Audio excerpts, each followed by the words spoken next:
Shabbat Shalom. I can tell by all the happy faces out there that everybody is looking forward to the Schnitzel, because that's how I look when I'm anticipating Schnitzel as well. And it is a wonderful thing. Unlike many of you, I had a chance to inhale in the kitchen before Shabbat began, and it's going to be nice. It's going to be nice.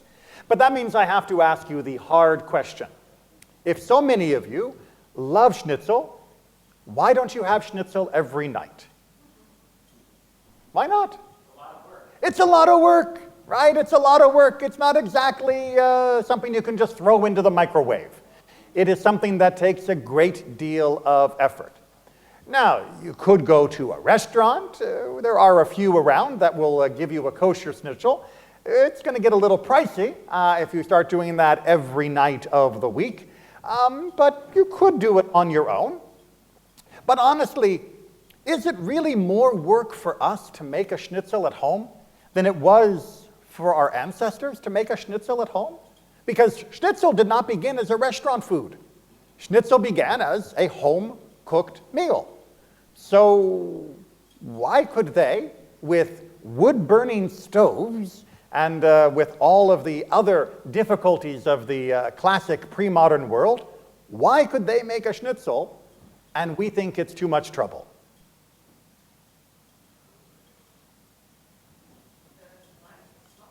Their lives were slower. In many ways, it's hard to understand and to truly appreciate this. We work harder than they do.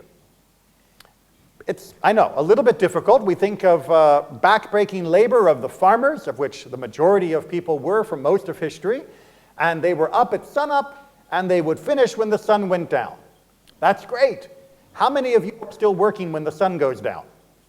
Yeah, I'm pretty sure most of you are still answering emails, working on projects, doing something on your computer, maybe making a few extra phone calls, getting a couple things ready, packing your bags for the business trip that you've got to go.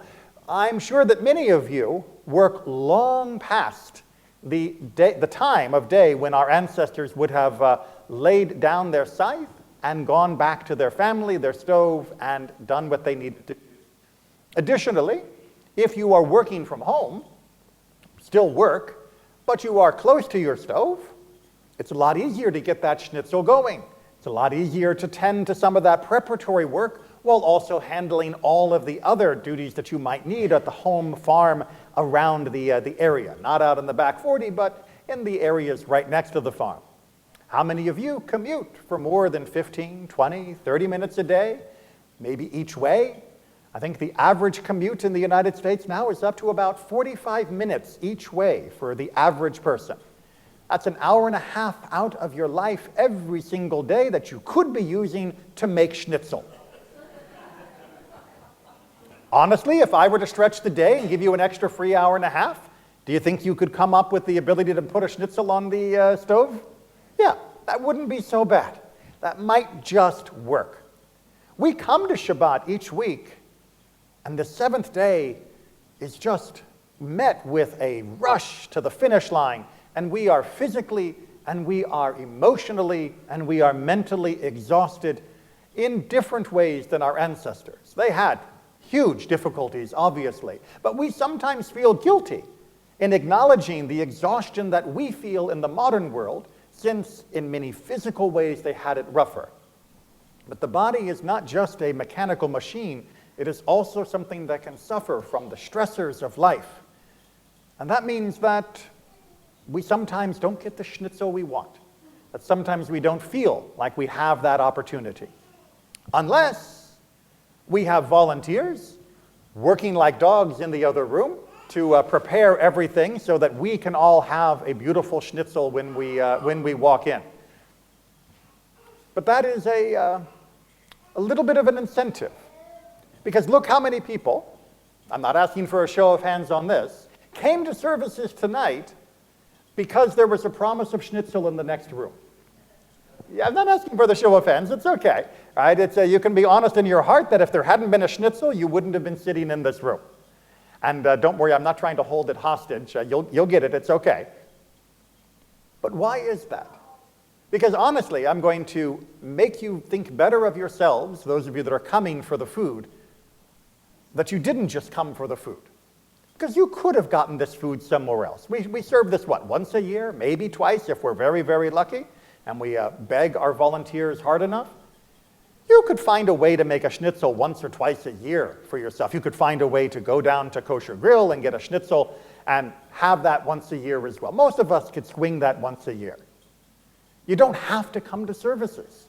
Even more, you don't have to come to services. You could have shown up in, oh, my watch is over there. You could have shown up in another 15 minutes. You could have shown up at 10 to 7. You could have shown up at 5 to 7.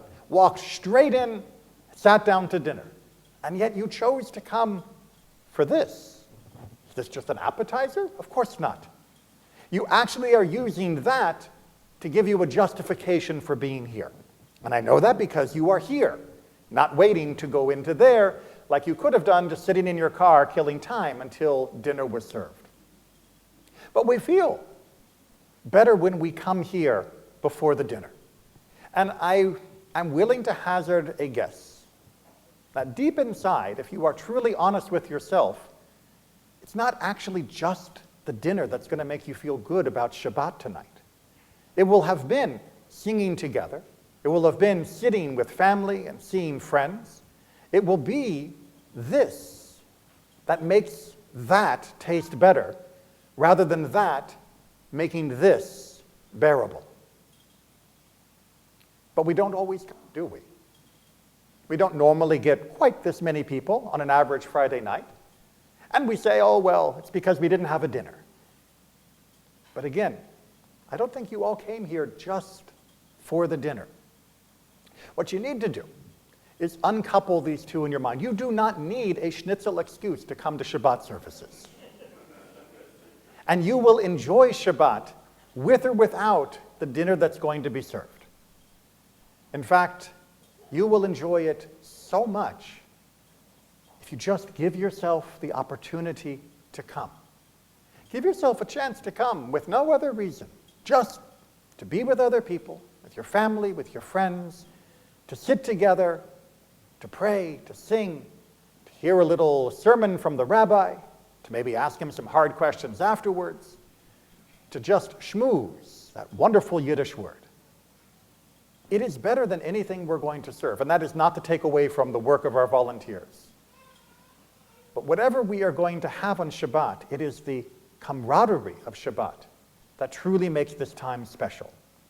And that's something that you can have free of charge anytime. Now, I know that there are still those stressors, and many of you can't quite swing coming here every Friday night. That's okay. I really do understand. I am blessed that my job allows me to be here, kind of demands that I'm here. That is a perk of being a rabbi, absolutely. But if you can't make it here, there's just too much traffic, if the drive is too long, if the boss kept you too late, if the kids were making a fuss and you couldn't get them out the door, okay. But have Shabbat at home. Sit with your family. Sit with a friend that you've invited over for dinner. Be in your sweatpants and t-shirt. It's okay. You don't have to dress up. But still, make that time. Give yourself that moment. You don't need to have a fancy dinner in order to justify having this time together. Shabbat is an incredible and amazing experience when we allow it to be. Too often, we gatekeep it. We hide it behind a wall, saying that there has to be a special reason. Someone's in town and we're going to have the Shabbat dinner because they're here, or because we want to have a special anniversary meal and it's Friday night, so we're going to have Shabbat together. You don't have to put it behind a paywall. Let Shabbat be a part of your life every single week. Make it non-negotiable. The way you celebrate Shabbat, whether it be at services plus dinner, whether it be at home with a fancy dinner, a simple dinner, whether you're dressed up or whether you're in your sweats, that can all negotiate. That can all change week after week. But that you are going to have Shabbat, that you are going to reclaim that part of your life, that you are going to say that I am more than what I do during my working days, and that my family and I deserve this time together. My friends and I deserve this time together. And this is non-negotiable. This is something that we all can do. This is all something we must do. Because too easily we allow ourselves to be ground down through all of the difficulties of life. And Shabbat comes along and it tries to give us this walled-off space, this sacred garden time, where we can truly experience something special. Make it a non-negotiable, irrevocable part of your life. Celebrate it how you wish. Personally, I like when you're here. But if that doesn't work, don't use it as an excuse for doing nothing. Make Shabbat yours, and you will be blessed in ways that you cannot even anticipate. Shabbat Shalom.